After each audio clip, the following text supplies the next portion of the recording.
जन विश्वास बिल जिसकी पुरजोर तरीके से संसद के अंदर चर्चा हो रही है, इस चर्चा में भाग लिया तेजस्वी के सांसद मनोज झा ने सरकार की हवा निकाली और बताया कि किस तरह से सरकार इस बिल के जरिए कॉरपोरेट लोगों की मदद कर रही है और गरीबों का किस तरह से शोषण होगा। नमस्कार, दर्श न्यूज़ देख रहे हैं आप, मैं हूं अनुराग। मनोज झा जो तेज तर्रार सांसद हैं आरजेडी के और बोलते हैं, तथ्यों के साथ बोलते हैं, तो तथ्यों के साथ उन्होंने बात रखी है जन विश्वास बिल पर। दरअसल इस बिल के बारे में कहा यह जा रहा है कि जेल जाने की बाध्यता जो है वो ख़त्म होगी, जेल की सज़ा ख़त्म हो जाएगी।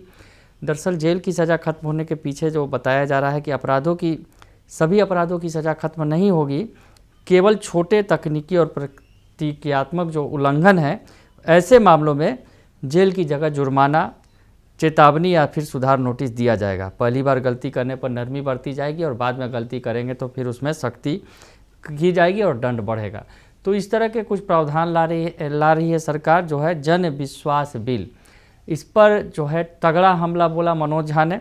और इस बिल में जो बताया ये भी जा रहा है कि इंस्पेक्टर राज खत्म होगा, यानी जो अधिकारियों को, पुलिस अधिकारियों को अधिकार ज़रूरत से ज़्यादा दे दिए गए हैं उसमें कटौती कर दी जाएगी। यानी जो लोगों को जेल नहीं भेजा जाएगा छोटे मोटे अपराधों के लिए, उन्हें चेतावनी दी जाएगी या फिर जुर्माना भर के उन्हें छोड़ा जाएगा। तो ऐसी स्थिति में जो अधिकारी हैं उनके पावर में भी कटौती होगी और जो मनमानी करते हैं इंस्पेक्टर राज जो कायम है वो ख़त्म होगा। ये तमाम बातें सरकार पक्ष रख रही है, लेकिन इसकी हवा निकाली है मनोज झा ने जो आरजेडी के सांसद हैं। क्या कह रहे हैं, सुन लीजिए आप।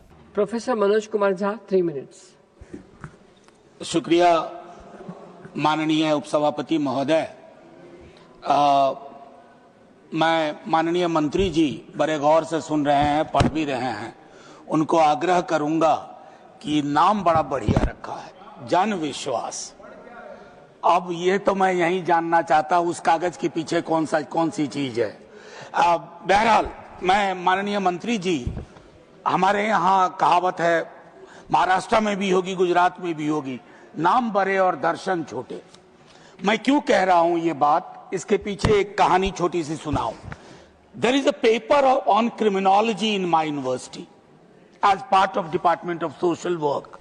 तो क्रिमिनोलॉजी में हम लोग पढ़ाते थे white collar crime versus blue collar crime. तो माननीय उपसभापति जी, एक निम्न आय वर्ग का आदमी भूख से परेशान होकर के एक दुकान से ब्रेड का एक टुकड़ा लेके भागता है। पुलिस उसको चेज करती है, थाने में बिठाती है, तूने ब्रेड की डकैती की। एक कॉरपोरेट का आदमी 1 लाख करोड़ का घपला करता है, उसे सोफे पे बिठा करके उसके साथ डील की जाती है। मैं एक स्पष्ट झुकाव जो इस बिल के माध्यम से देख रहा हूं आपके समक्ष मैंने रखा। माननीय मंत्री जी, ये फ्राइडियन स्लिप भी नहीं है, माननीय मंत्री जी यहाँ है, मेरे मुंह से प्रधानमंत्री निकल गया था। तो मैं माननीय मंत्री जी से कहूंगा कि ये जो कॉरपोरेट के प्रति झुकाव है, इस पर थोड़े लगाम की आवश्यकता है। जैसे कहा ना कि आपने कि एमएसएमई को प्रोटेक्ट करेगा, कोई डेटा है कि बीते वर्षों में कितना प्रोटेक्शन बड़े कॉरपोरेट को मिला और कितना प्रोटेक्शन एमएसएमई सेक्टर को मिला। माननीय उपसभापति महोदय, एक समानांतर न्यायिक प्रणाली का जन्म हो रहा है इसके माध्यम से, और उसमें जवाबदेही क्या है और उसकी प्रणालियां क्या होगी, पद्धति क्या होगी, कोई स्पष्टता नहीं है। 1 मिनट ज्यादा लूंगा। छोटे व्यवसाय और व्यवसायियों के लिए क्या उत्पीड़न का एक नया रास्ता खुल जाएगा, particularly with regard to women workers, if there are certain things which have been decriminalized। तो चिंता का विषय है कि उसके लिए वैकल्पिक व्यवस्था आपने क्या की है, क्योंकि महिलाएं अपने कार्यस्थल पर अक्सर शोषण का शिकार होती हैं। उसके लिए आपको फार्मा सेक्टर की मैं बात, घंटी मत बजाइएगा मैम, मैं 1 मिनट में खत्म कर दूंगा। वैसे भी इस पर मैं आपको कहूं कि फार्मा सेक्टर को लेकर के शक्ति भाई ने लाइटर वेन में एक बात कही। मैं गंभीरता से मैं भी एक बात कह सकता हूं कि बीते वर्षों में हमारे देश के, चूंकि हमें फार्मा में हमारा योगदान है, तो हमारी शिकायतें WHO और अन्य मुल्कों में भी हुई हैं, शिकायतें दर्ज की गई हैं। उसके मद्देनजर मुझको लगता है कि इसे रिविजिट करने की बेहद आवश्यकता है। ड्रग और कॉस्मेटिक्स के मामले में भी मैं चाहता हूं कोई भी सरकार हो, लॉबिंग से उनकी प्रणालियों पर, कानून पे असर न पड़े, उससे प्रोटेक्शन बेहद आवश्यक है। और जैसा मैंने प्रारंभ में कहा माननीय उपसभापति महोदया, कि ये स्पष्ट करना होगा, हाल के वर्षों में जितने बिल हाल के दिनों में देखें, उसकी कोई आवश्यकता नहीं थी। ट्रांसजेंडर बिल की कोई आवश्यकता नहीं थी। इसको एक पॉजिटिव नजरिए से डेवलप किया जा सकता था। और आखिरी टिप्पणी करके खत्म करूंगा, अभी इसके ठीक बाद मुझे 1.5 घंटा विलंब हो गया है, मुझे प्रेस क्लब जाना है। जानती हैं क्यों मैम? सिर्फ इसलिए कि सरकार की आलोचना देश की आलोचना हो गई है। सरकार की नीतियों, उसमें कुछ डिक्रिमिनलाइज करिए। मेरे देश और मेरी सरकार में फर्क है।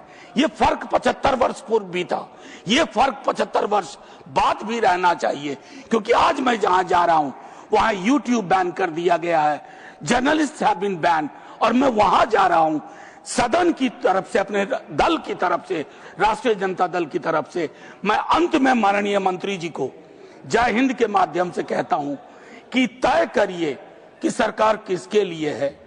आपकी नीतियां कॉरपोरेट परस्त हों, 24 घंटे 7 दिन। समृद्धि के 5 टापू सिर्फ चुनाव में वोट नहीं देते हैं, असमानता के महासागर वाले लोग ही आपको चुन के यहां तक बिठाए हैं, नहीं तो यहां और वहां में फर्क नहीं है।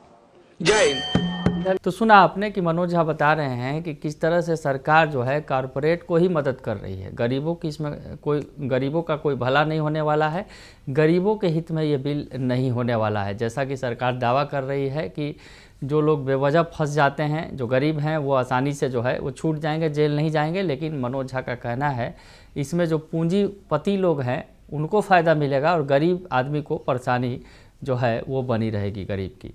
बने रहिए दर्श न्यूज़ के साथ, तमाम खबरों से आपको अपडेट रखेंगे। फिलहाल के लिए इतना ही, धन्यवाद।